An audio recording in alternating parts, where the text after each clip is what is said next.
Hello, I'm Diane Schumacher. Welcome to Dragon's Lair Update. This month, college basketball returns to Howard Community College. Coach Dull's Dragons take on Garrett College, and HCC women's basketball battles Frederick. Mary Lee Adams closes the show with an all-new Dragon close-up on 3 sports star Rebeka Coughlin. Men's basketball leads off. Howard goes up against Garrett. Derek Watte anchors our coverage. And thanks, Diane. Howard enters the game with a 3-6 record. The Dragons' defense has given up 100 points 3 times this season. Howard is allowing opponents to score over 95 points per game entering the Garrett contest. The Dragons will be without Jawan Grant, who is out with an injury. Grant leads the Maryland JUCO Conference in scoring with 23 points per game. Basketball analyst Chuck Nagel will be with us for this Region 20 battle. Chuck, what do you expect to see from the Dragons? Well, we know Howard has given up 100 points 3 times and 95 points on the season. Not a recipe for disaster, but certainly a recipe not to win games. Howard needs to come out and play much better on defense than they've played in previous games.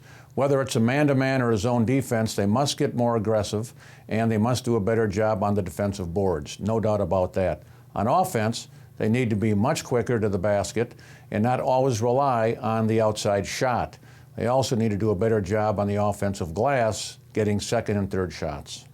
Garrett enters the game with an 8-2 record. The Lakers are the 2-time defending Region 20 District 15 champions. Garrett is the only D2 Region 20 team to advance to the national tournament in each of the last 2 seasons. The Lakers made it to the Elite 8 last year. They returned 6 players from that squad, including 2 starters. Chuck, what will Garrett look to do against Howard? Garrett's a very good team. If I were a betting man, I'd say Garrett's going to come out with a very aggressive man-to-man defense and put a lot of pressure on the Howard guards, obviously trying to keep them from driving to the basket and dishing to the shots. On the other side of the ball, we'll see a motion offense, a very good motion offense, with the presence of 2 excellent low-post players. A D2 Region 20 win is on the line. Let's go to the Dragons' lair. First half, 3-point lead for Garrett. Howard in a 2-3 zone. Great ball movement here by Garrett. They're going to wait until they get a good shot, more than likely 4 or 5 passes, and then they get the shot they're looking for. Great shot from the corner.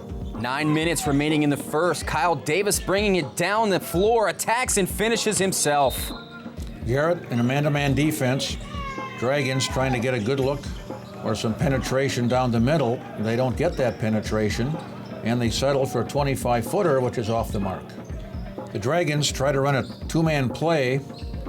Looks like a pick and roll at the elbow, and Davis comes off the pick, loses control of the ball, another Howard turnover. Garrett quickly turns defense into offense. Deshae Lee finds Shane Chikorima all alone right next to the rim. 5-point lead for Garrett. The Dragons still in their 2-3 zone. Hall right here just doesn't get out quick enough, and Lee drills the 3. The Dragons running a motion offense. Out on top, Davis down the lane. Scoring opportunity doesn't go. Davis gets back to the rack and Garrett sends him to the line. 11 first half points for Davis. Second half, 10-point lead for Garrett. Howard now in a man-to-man defense, having given up 50 points the first half. Now try to take away the outside shot, forcing the Lakers down the lane. 10:42 remaining. Howard is on an 11-4 run. It's a 6-point game. J.P. Herbert gets a hand on the pass. Davis does the rest. Davis forces the turnover. Herbert hustles down the floor and finishes in beautiful transition. But Garrett answered with a 4-0 run. Their lead is back to 8. Gregory Ash Jr. fights his way into the lane and emerges with 2 points. Now it appears Garrett is content to fall back into that zone defense, giving Howard the 3-point shot. J.P. Herbert makes it a 1-possession game. 7:55 remaining. Razzie Colbreth looking to drive, pulls up and knocks down the jumper. Ash dribbles to the middle of the zone collapses, and he finds Herbert for the 3-point shot. Almost a reversal of the first half when Garrett hit the 3-point shots. Herbert is 5 for 5 from the field this half, scoring 14 of Howard's 27 second half points thus far. 32 in blue, Malik Tunk comes up top and sets the screen. Colbreth uses the screen, goes by 2 Dragons and scores the tough bucket. 5:42 remaining, 4-point lead for the Lakers. Nemo Trexler draws 3 Dragons to the ball and gives it up to Adam Wilkinson. He gives Garrett a 6-point cushion. Dragons have fallen back into their man-to-man defense. Ojo goes one-on-one here, separates himself by pushing off with his left hand. The official sees it but doesn't call it. Garrett is on a 10-2 run, 3:38 remaining in the game. John Grant Jr. storms into the lane and comes up with an and-one bucket. Garrett, in that motion offense we talked about earlier, the Dragons trying to push him down the lane, try to force a turnover, which they do. That's great team defense. Again, the motion offense. Garrett will try to get the ball to Trexler on the low post. He's got Ash on his high side, puts it in for two. 1:35 remaining. Howard trails by 7. Ash takes it to the paint. Colbreth wins the battle. Suffocating defense from the Lakers. Garrett College picks up a Region 20 win on the road. 81-74 is your final. Let's go to Hamid Hosseini. Garrett College has a bit of a track record from a basketball standpoint. How important was this game? I mean, it was very important. They just went to the national tournament last year, so we wanted them bad. We just didn't finish the game. JP, tell us from a mental standpoint, where do you think the Howard Dragons are standing? I mean, I think we're good for the most part, to be honest. We're definitely young. We got probably one of the youngest teams in the league, so experience probably might not be there all the time, but I think we all have the mindset that we want to win. It's just a matter of executing and performing to our best talent. Next, Coach Dull's Dragons look to snap their 2-game losing streak as Howard battles Frederick. The Dragons will be armed with both of the Grant twins. Leading scorer Jawan Grant is returning to the lineup after missing the Garrett game. Basketball analyst Chuck Nagel is back for another Region 20 showdown. Chuck, strategically, what is Howard looking to do against Frederick? Well, based on the outcome of the game against Garrett, I think Howard will come out and try to push the game on both sides of the ball, up-tempo and slow it down. They have to get Frederick into a running game, and I think if Howard can control the tempo, as I said, both slow and fast, they've got a real good shot to win this game. However, at times, as you know, Howard's best offense is their defense. In other words, they like to score baskets in transition off the opponent's turnovers. Frederick enters the game with a 2-8 record. The Cougars have looked stronger in their last 2 outings. Frederick blew out Allegheny County. Allegheny lost a close one on the road to Maryland JUCO title contender Montgomery. Chuck, what does Frederick like to do on offense? Frederick's strengths on offense, obviously, they're half court. Very good half court offense. They like to spread the floor. They get the ball to the high post and then find the open man. Good shots pretty much all the time. Once they get a good shot, they can rebound and hit the boards hard. They're quick, they're fast, and they also run the baseline extremely well. One thing I noticed in watching Frederick play, when they get involved, though, in an up-tempo game, they're prone to turnovers. Howard and Frederick take the court next. Let's go to the Dragons' Lair. First half, John Grant Jr. up against Deshaun Bell. Frederick back in a man-to-man defense. Top of the key, great entry pass to Herbert, but rather than go straight up, he puts the ball on the ground for a turnover. Frederick in possession. Bell draws 2 Dragons to the ball. Goes back to McIntosh for the uncontested dunk. Gregory Ash Jr. looking to attack the rim. Can't get it to fall. The Dragons just too slow getting down the floor on defense. David goes back to Josiah Jones, all alone in the corner, 8-point lead for Frederick. Frederick showing a 1-3-1 offense against the 1-3-1 defense. Perfect 1-3-1 play here. Ball goes from the wing to the high post to the baseline man rolling. Easy shot, perfect play. Frederick moving the ball well, looking for the open man. Quick passes, bang, bang, bang. Open 3, perfect. Howard offense standing around. Ash trying to back his way into the 2-3 zone, but a turnover. Edwards takes it himself, converts the tough layup. Lewis able to penetrate. No defensive presence by Howard. Lewis for the easy 2-point shot. Howard is down by 12. Nathan Bonsu attacks and finishes. Nice play from the freshman out of Silver Spring. Howard starting the second half in a 1-2-2 half-court trap. Frederick with good passes, they solve it. Ball to the middle, underneath, easy basket, 2 points. 11:51 remaining, 14-point advantage for Frederick. Jawan Grant, surrounded by green jerseys, calls for the ball and makes something happen for the Dragons. And 1 bucket for Grant. Frederick led by as much as 20. The Dragons responded, however, with a 9-0 run. Howard again in that half-court press. Frederick gets the ball to the middle, but this time Howard creates a turnover. Kyle Davis goes to Juwan Grant. Cougars leave him open. Grant makes him pay. 57-46 Frederick now. Robinson, Dawson, Kyle Davis forces the turnover. Ash moves it ahead to John Grant Jr., rising up over to Sean Bell. Bangs it in. We have a 9-point game. Howard defense much more aggressive now. Unable to score on offense, they're using a much more aggressive defense now to turn the ball over and score in transition. They're back in the ball game by forcing turnovers and getting transition buckets. Obviously, their defense has put them back in this game. 8 minutes remaining. Davis moves it to Juwan Grant, absorbs the contact, and puts it away on the run. Other end, Bell out to Lewis, wide open. Nope, but Frederick outworks the Dragons down low. McIntosh with the putback. Once Frederick is allowed to get into their offense, they seem to get very easy shots like this one. Now the game is slowed up and the momentum back to Frederick. They would keep the momentum for the remainder of the contest. 72-63 Frederick is your final. Let's go to Hamid Hosseini.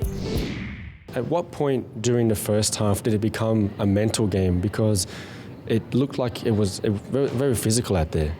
Well, when we started going down and they brought the lead up, that's when we really had to, get into our heads that we have to pick it up.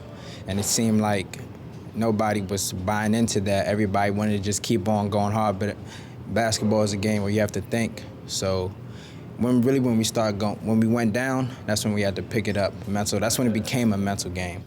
Talk to us about the second half, because we sensed some kind of a revival from Juwan Grant's three-point play at the 11:50-minute mark. Can you tell us what's going on through your mind? Just once that happened, fire. Just let's go, let's get it. We've came. I think we brought it down to at least 5 or somewhere around there. And at that point, I just, let's just keep on pushing the pedal, keep on going.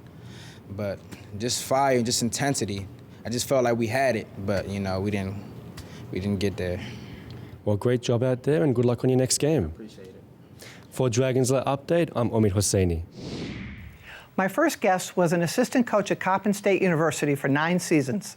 He's coached at the college level since 1985. This is his second season at Howard. It's a pleasure to welcome head coach Jay Dahl. Welcome, Coach. Thank you. Tell us about the makeup of your players this year. Our team has some transfers with some experience, but again, not in our system. We have some young guys. We've had a great deal of adversity with our program, off the court type things that have just been very, very difficult on certain individuals on our team. It's been hard on our team in general, and it's been really hard on our coaching staff. So let's talk about some of the things that we are doing well, and some of the athletes who have stepped up that you have been, remotely pleased with, that has helped this program this year. Juwan Grant, he's a very, very, very good offensive player. He can score inside, outside. He's a little soft inside.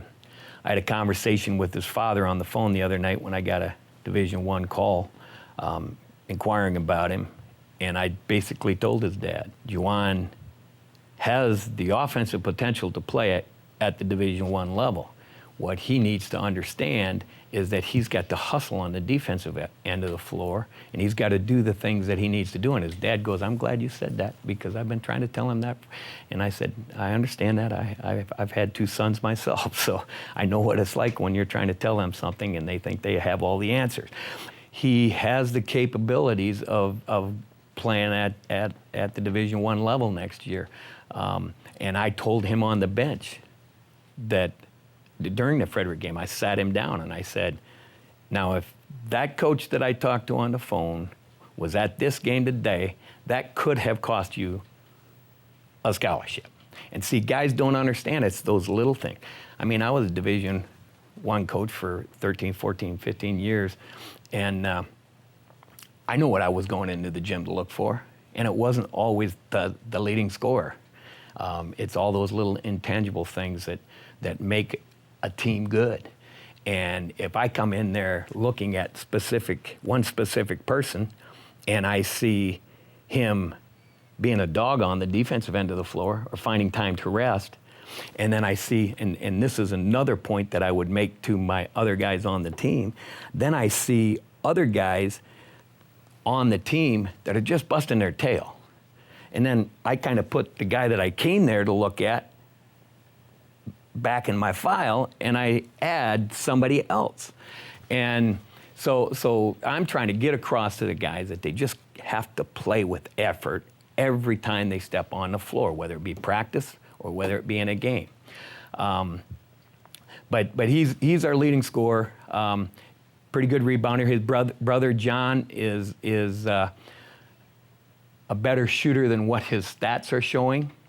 And I need to have that. I got it in my notes today to have a conversation with him that if I'm trying to sell him to a 4-year school this year, how can I sell him as a shooter when he's shooting as poorly as he's shooting from the three-point line? I think he's shooting 10% in conference games and 23% in overall. And that's not because he's not a good shooter. He's a very, very good shooter. But his shot selection sometimes can be horrendous. And so I had the same conversation with Ian Vasquez last year. I said, Ian, you realize if I'm trying to sell you as a shooter, you got to be a shooter. And when you take bad shots, it causes your percentages to come down, and then I can't sell you as a shooter. So, I mean, I'm really not answering your question, but I'm trying to say what I need to say to get this team turned around. Good luck, Coach, the rest of the season. Thanks, appreciate it. It's time for women's basketball. Howard and Frederick face off in a Region 20 Maryland JUCO contest. Let's send it back to Derek Watte. And thanks, Diane. Howard finished with a 5-16 record last season, leading to the departure of head coach Chris Anderson. Former Howard assistant coach Maureen Chakru took over the program in May. Her team is 7-1 entering the Frederick game. Chuck Nagel is back for this D2 Region 20 contest. Chuck, what will be the key today for Howard? Well, Howard plays best when they slow the game down, no doubt about that.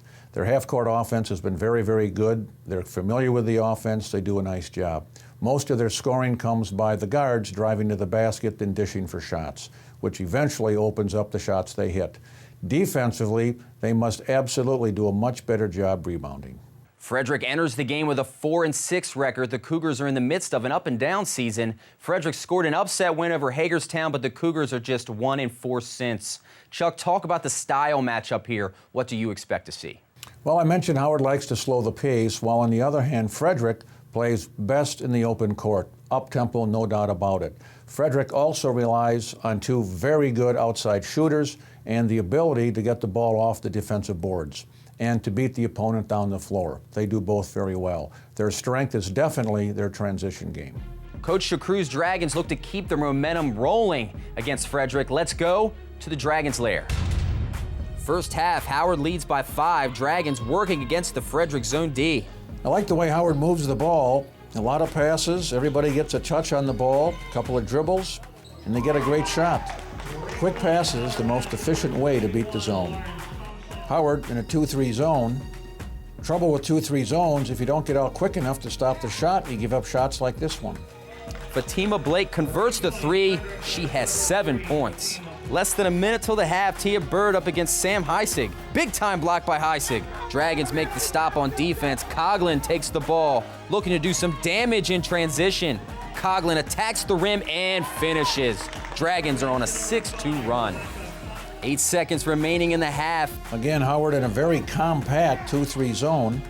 They know Bird's a great shooter. They must get out on her quicker. It's Heisig's 3rd foul. She's one of Howard's leading scorers.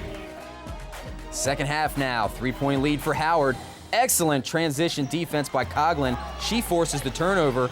Coughlin with a downhill drive, takes it into the lane, and 1 bucket for the sophomore out of Liberty High School.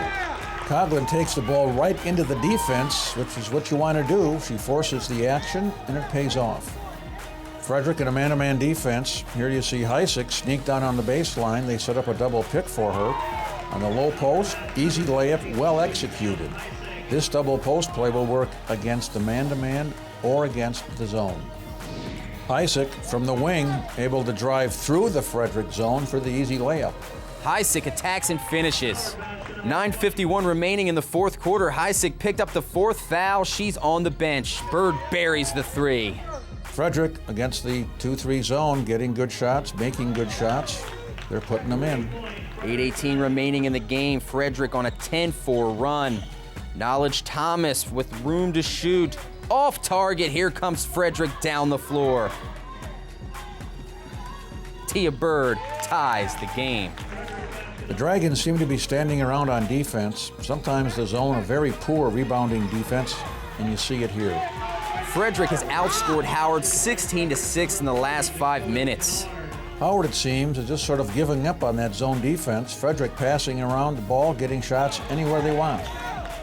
Howard's shot selection here leaves a lot to be desired. Their inability to score or get the rebound allows Frederick to get the ball off the board, 2-on-1 fast break. They get down the floor for the easy score.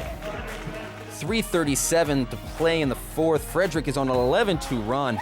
Lauren Thompson launches a triple, cuts the Dragons' deficit to 4 points. Howard down by 4. They should be looking for good shots and now throwing it up with little chance to go in. Frederick beating Howard down the floor once again. Fatima Blake with an and-one bucket. That's going to make it a 7-point lead for Frederick. 1:28 remaining in the game. Frederick puts it away. Cougars win it 87-76. Let's send it down to Amit Hosseini. You just played against Frederick, who have had somewhat of a wishy-washy season, and you guys, on the other hand, you have quite a streak going on. So tell me, Lauren, how confident were you heading into this game? We are very confident. Like you said, we had a pretty good season coming in. We did know from last year when we played them it was going to be a tough game, and we thought we had the upper hand on them. So, yeah, we did have the confidence. I guess it just kind of died down a little bit. Rebeka, what were you thinking of during halftime? Really just regaining our focus. We understand that half the calls weren't going the way we wanted them to go, and we kind of let that affect us more on our mental side than it should have, than on our physical side. So our coach really went back there and jammed focus down our throats, and we tried to come out in the third quarter with more focus than we did in the beginning of the game, and I think we did. For the most part, we did. I want to ask you, were there any missed opportunities or things you could have done differently? I think we should have, from the very beginning, we should have just pressured them, just got in their heads, and maybe they would have, the confidence that they had probably wouldn't have been as high. I think we should have just kind of pushed it down on them. But yeah, defense, it did come down to that. It did intensify, and we could have done better. Well, all the best on your next game against Anne Arundel. Thank you. For Dragons Lair Update, I'm Amit Hosseini. My next guest came to Howard Community College from Atherton High School. She led the Raiders to a state championship in 2007. This is her first season as Howard's head coach. Maureen Shakru joins me now. Welcome, Coach. Thank you. What changes are you implementing in the program? I think as far as the program goes for me, when I came in, I wasn't here for the recruiting part because of the summer and when I got hired and all that stuff. And we really didn't have any players coming in. We kind of went through and pulled girls. We got the girls that played last year, and we've got a good, strong basis of those girls. And I think that they're really leading the program and playing strong basketball. I think they're setting the tone for everybody else. So tell me, what best describes the character of this group thus far? Character. Caring. Caring? Mm-hmm. I think they care for each other. And I can tell you something, this is kind of funny to me. I asked, and I'm not saying this in any way to talking negative to anything, but last week I practiced one day, I went back to them and I said, I have a question I want to know. I said, how do I have the same players that was here last year? How do I pretty much have the same? The ones that, I'm talking to, and I said, how did you only win 4 games last year or 5 games? I don't understand that. And I had the same comment from 3 kids. We like each other. And I was like, that was mind-blowing to me. And I'm like, well, that's good. I'm glad you like each other. And they're like, we're having fun. And I'm like, well, you know what? That's what it should be. Your sports should be fun. Good luck the rest of the season. All right, thank you. Let's go to Mary Lee Adams for this month's Dragon Close-Up. Playing 3 sports in college sounds nearly impossible, especially when juggling a full-time student workload. Add being in the military and 2 part-time jobs, and you have HCC's own superwoman, Rebeka Coughlin. A senior and starter on the HCC soccer, basketball, and lacrosse team, and last year's Student Athlete of the Year, Rebeka's presence is sure to leave an impact. Growing up in an athletic family, Rebeka was always very active, and even dabbled in karate and swimming before she narrowed it down to just 3. So how did this mega athlete come to play at HCC? My cousin played 3 years before I came here for soccer for Coach Kate. And I actually came here in hopes to get a lifeguarding job, and that's when Coach Kate asked me to play soccer, because I originally came here for basketball as well. And I just ended up joining soccer, then basketball and lacrosse after that. It was definitely good timing that she ended up on campus and the basketball coach was recruiting her. I had no idea she was the athlete she was. So I first met Rebeka. We had 7v7 for soccer right before preseason, and she came down the field and she was like, "Hey, like, are you part of Howard?" And I was like, "Yeah." So like, that's how I first met her, and she was just very friendly. Like, first off, like, she wasn't shy at all. Like, very confident, and she was already making people laugh like the first day.